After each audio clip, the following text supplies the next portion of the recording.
கர்த்தருடைய பரிசுத்த நாமத்துக்கு ஸ்தோத்திரம் உண்டாவதாக. வேதத்தை வாசிக்கலாம்.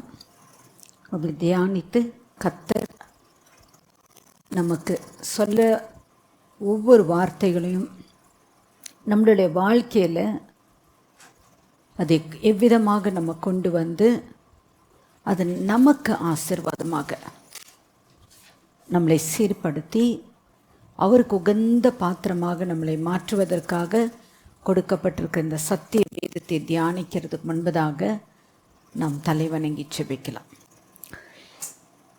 சர்வ வல்லமையுள்ள தேவனாகிய கர்த்தாவே, வானத்திலும் பூமியிலும் சகல அதிகாரங்களை உடையராகிறவர், இந்த வேதத்தை நாங்கள் தியானிக்க பரிசுத்த ஆவியாகிய ஆண்டவரே, எங்களை சகல சத்தியத்தில் நடத்துவேன்னு சொல்லியிருக்கீங்களே சப்பா. ஆண்டவரே, எங்களுக்கு சொல்லித்தாங்க. இந்த வேத பகுதி எங்கள் வாழ்க்கைக்கு பிரயோஜனமாக நாங்கள் எங்களை மாற்றுவதற்கு, எங்கள் வாழ்க்கை மாறணும், உகந்த பாத்திரமாக மாறணும், உமக்குரியவர்களாக நாங்கள் ஜீவிக்க கர்த்தர் உதவி செய்யும். இயேசு கிறிஸ்துவின் நாமத்தினாலே வேண்டிக் கொள்கிறேன் நல்ல தகப்பனே, ஆமென். வாசிக்கலாம். சங்கீதம் 12. ரட்சியும் கர்த்தாவே, பக்தியுள்ளவன் அற்று போகிறான். உண்மையுள்ளவர்கள் மனுபுத்திரரில் குறைந்திருக்கிறார்கள். அவரவர் தங்கள் தோழரோடே போய் பேசுகிறார்கள். இச்சக உதடுகளால் இருமனதாய் பேசுகிறார்கள். இச்சகம் பேசுகிற எல்லா உதடுகளையும் பெருமைகளை பேசுகிற நாவையும் கர்த்தர் அறுத்து போடுவார். அவர்கள், எங்கள் நாவுகளால் மேற்கொள்வோம், எங்கள் உதடுகள் எங்களுடையது, யார் எங்களுக்கு ஆண்டவர் என்று சொல்லுகிறார்கள். ஏழைகள் பாழாக்கப்பட்டது நிமித்தமும் எளியவர்கள் விடும் பெருமூச்சு நிமித்தமும் நான் இப்பொழுது எழுந்து அவன் மேல் சீறுகிறவர்களுக்கு அவனை காத்து சுகமாயிருக்க பண்ணுவேன் என்று கர்த்தர் சொல்லுகிறார். கர்த்தருடைய சொற்கள் மண் குகையில் 7 தரம் உருக்கி புடமிடப்பட்ட வெள்ளி கொப்பான சுத்த சொற்களாயிருக்கிறது. கர்த்தாவே, நீர் அவர்களை காப்பாற்றி அவர்களை என்றைக்கும் இந்த சந்ததிக்கு விலக்கி காத்து கொள்ளுவீர். மனுபுத்திரரில் சண்டாளர் உயர்ந்திருக்கும் போது துன்மார்க்கர் எங்கும் சுற்றி திரிவார்கள். ஹல்லேலூயா. இந்த 8 வசனங்கள் நமக்கு செல்ஃப் எக்ஸ்பிளனேட்டரியாக தான் இருக்கு. சங்கீதக்காரன் தேவனிடத்தில் தன் இருதயத்தை ஊற்றுகிறார். இந்த சங்கீதம் எழுதும்போது இதோடு ஒத்த வார்த்தைகள் 2 சாமுவேல் 23ஆம் அதிகாரத்தில் கூறப்பட்டிருக்கு. எடுத்து வாசிக்கலாம். 2 சாமுவேல் 23ஆவது அதிகாரம். திட்டவட்டமாக தாவீது சொல்கிறார், தேவனுடைய வார்த்தை என் நாவில் காணப்படுகிறது.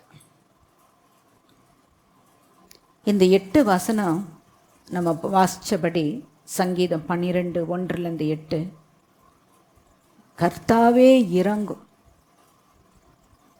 கர்த்தாவே இந்த பூமியை பாரும், மனுபுத்திரரை பாரும், நீதியாய் வாழுகிற மனுஷர் இந்த பூமியில் குறைந்து போய்கொண்டே இருக்கிறார்கள். இன்னைக்கு நம்ம காலகட்டத்தில் நம்ம பார்க்கலாம், அந்த காலத்து மனுஷால் எப்படி இருந்தாங்க, இன்றைக்கு இருக்கிற காலத்தில் இருக்கிற மக்கள் எப்படி இருக்காங்கன்னு சொல்லி. சின்ன பிள்ளை கூட நம்ம பார்த்தாக்கா அவங்களுக்குள்ள ஒரு வித்தியாசப்பட்ட ஒரு தோற்றத்தை நம்ம பார்க்கலாம்.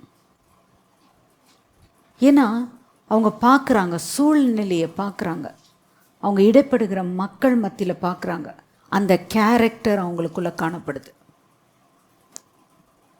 அந்த காலத்தில் நம்ம பார்த்தோன்னா கைலெஸ்ஸாக இருப்பாங்க, இன்னசென்ட்டாக இருப்பாங்க, அவங்கள நம்பி நம்ம பேசலாம்.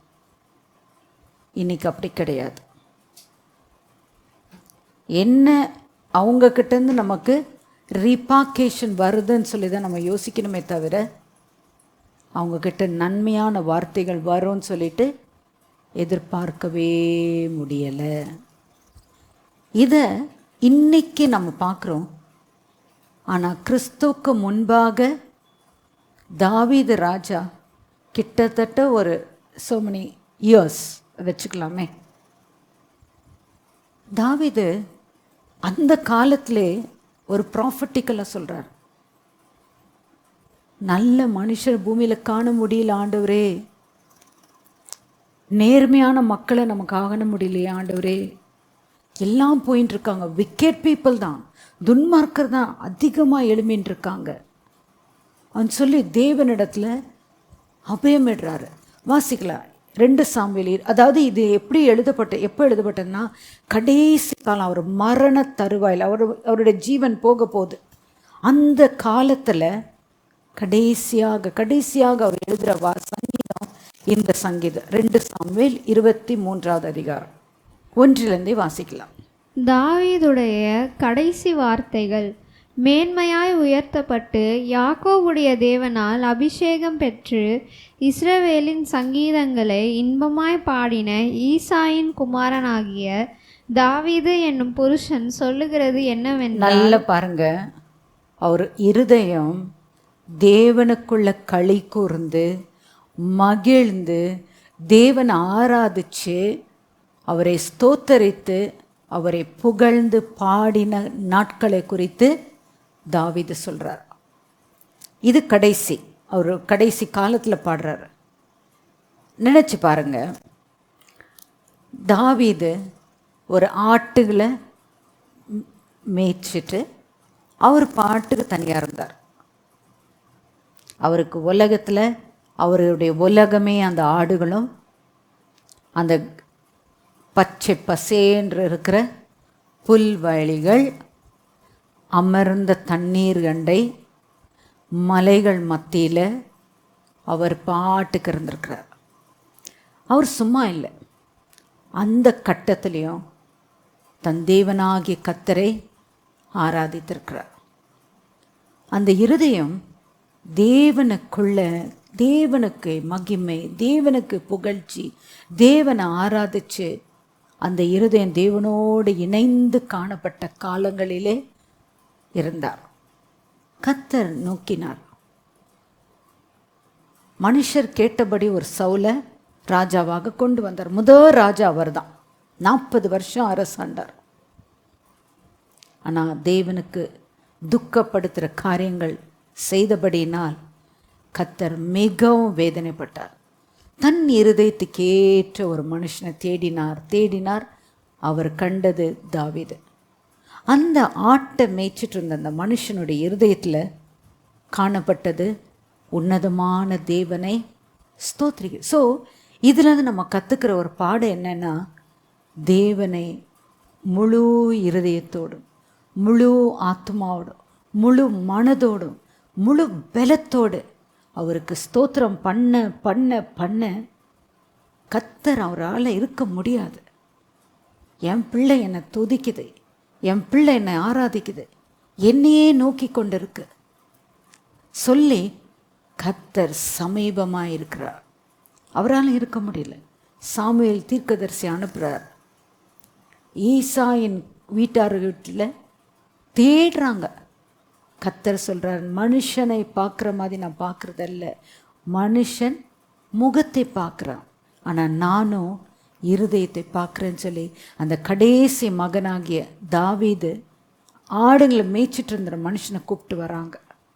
அபிஷேகம் பண்ணப்படுறார்.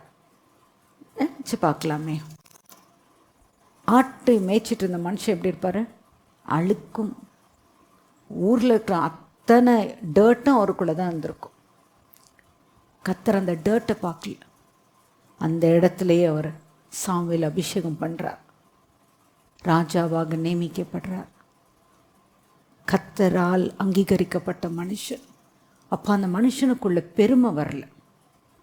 அந்த மனுஷன் தன்னை இன்னும் தாழ்த்துறான்.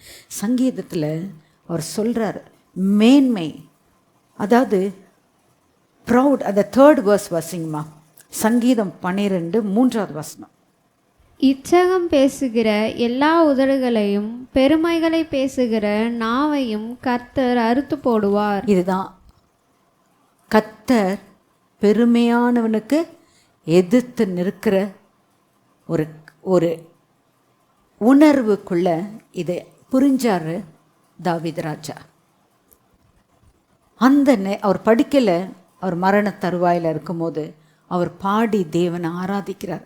என் உதடுகள் தேவனை துதிக்குது, உன்னதமான தேவனை ஆராதிக்குது. வாசிங்கம்மா அந்த 2 சாமுவேல் 23வது அதிகாரத்தை வாசிங்க, 2வது வசனம். கர்த்தருடைய ஆவியானவர் என்னை கொண்டு பேசினார், அவருடைய வசனம் என்னுடைய நாவில் இருந்தது. இன்னைக்கு நம்ம எத்தனை பேர் நம்மளால சொல்ல முடியும், கர்த்தருடைய வார்த்தை என் வாயில காணப்படுகிறதா, என் உதடுகளில் காணப்படுகிறதா, என் நாவு கர்த்தருடைய வார்த்தை சொல்லுதா?